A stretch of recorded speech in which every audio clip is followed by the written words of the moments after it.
Dengan panjang mencapai 104.000 kilometer, garis pantai Indonesia adalah nomor 2 terpanjang di dunia. Potensi ekonomi kelautan di tanah air ditaksir mencapai 3.000 triliun rupiah per tahun. 1,5 kali besaran APBN tahun 2015. Nelayan adalah aktor penting untuk mengembalikan kejayaan kita di laut. Namun, profesi ini sekarang kurang diminati. Badan Pusat Statistik mencatat, dalam 10 tahun terakhir, jumlah rumah tangga nelayan turun tajam. Dari 1,6 juta pada 2003, menjadi kurang dari 900.000 rumah tangga nelayan pada tahun 2013. Penghasilan nelayan dari melaut juga tak seberapa. Menurut survei pendapatan rumah tangga usaha pertanian tahun 2013, rata-rata penghasilan nelayan sebesar 2,3 juta rupiah atau 28 juta rupiah per tahun.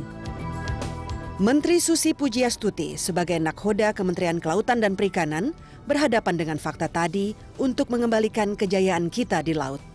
Dalam kuartal pertama tahun 2015, kontribusi perikanan terhadap produk domestik bruto atau PDB tembus 67,08 triliun rupiah. Lebih tinggi 11 triliun rupiah ketimbang kuartal yang sama tahun lalu. Saat ekonomi kita menunjukkan tanda melambat, hanya tumbuh 4,71%, perikanan tumbuh 8,64%. Hasil yang cukup untuk menggerakkan bangsa ini lebih serius mengelola potensi laut Nusantara.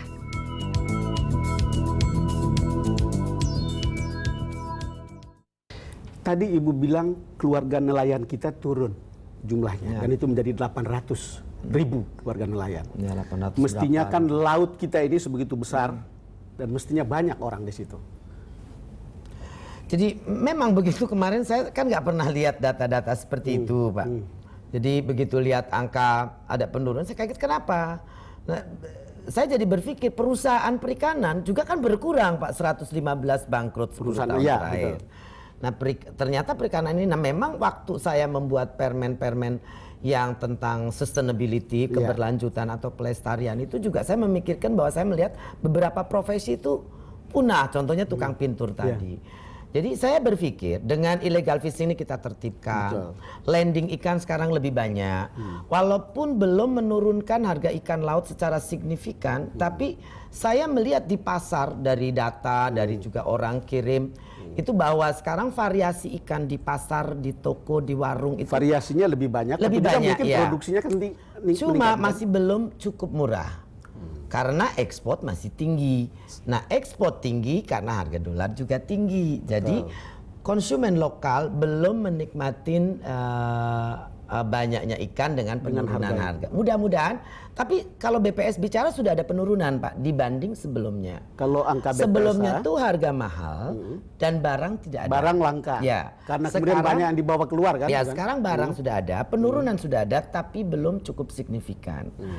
Memang itu ya seperti ya kalau dolar bagus ya memang lebih baik ekspor. Betul. Dan sebetulnya kita juga bisa melihat bahwa dari sektor-sektor pada saat pelemahan ekonomi, laut itu bisa menjadi penopang kita perikanan.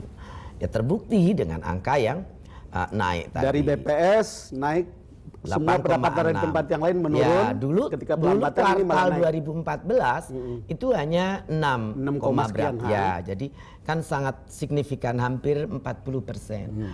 Saya tidak mau bahwa itu karena kerjaan kita baik atau apa. Tapi yang pasti kita menjaga kedaulatan laut kita. Illegal fishing tidak boleh ada lagi.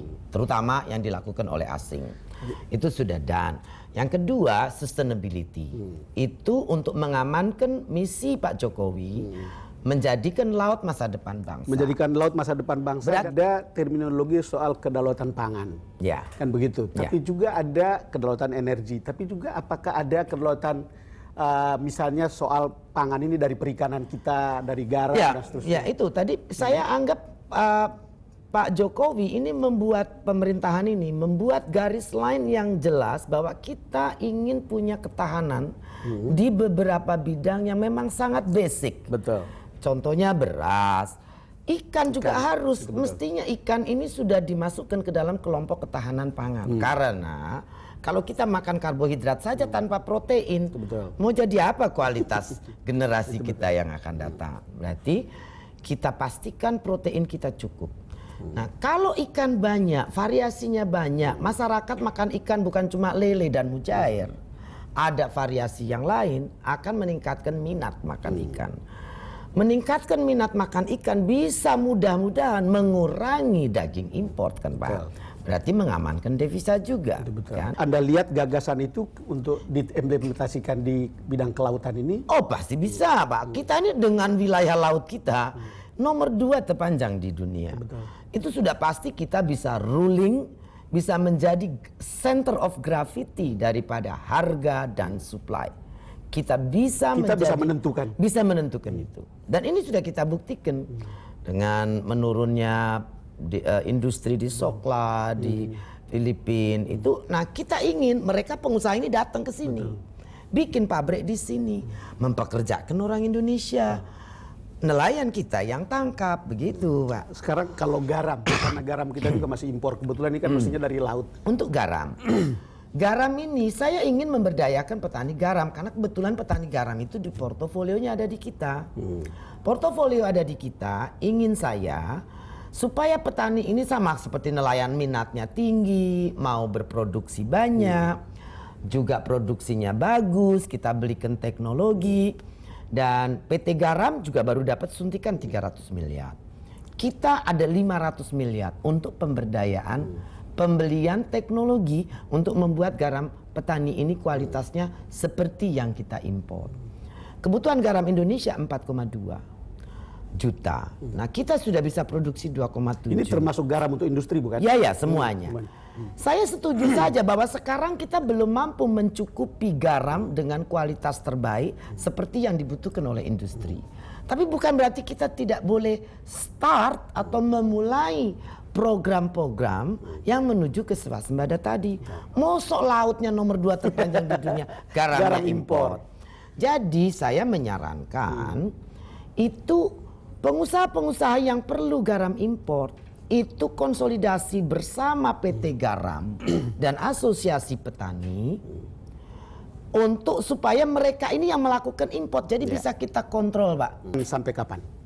Saya maunya tahun ini kita sudah memulai step yang jelas untuk mulai menyatukan impor itu satu pintu. Supaya bisa kontrol. Supaya bisa dikontrol. Kalau tidak bisa dikontrol, kita tidak bisa memulai swasembada. Makanya saya sarankan impornya satu pintu.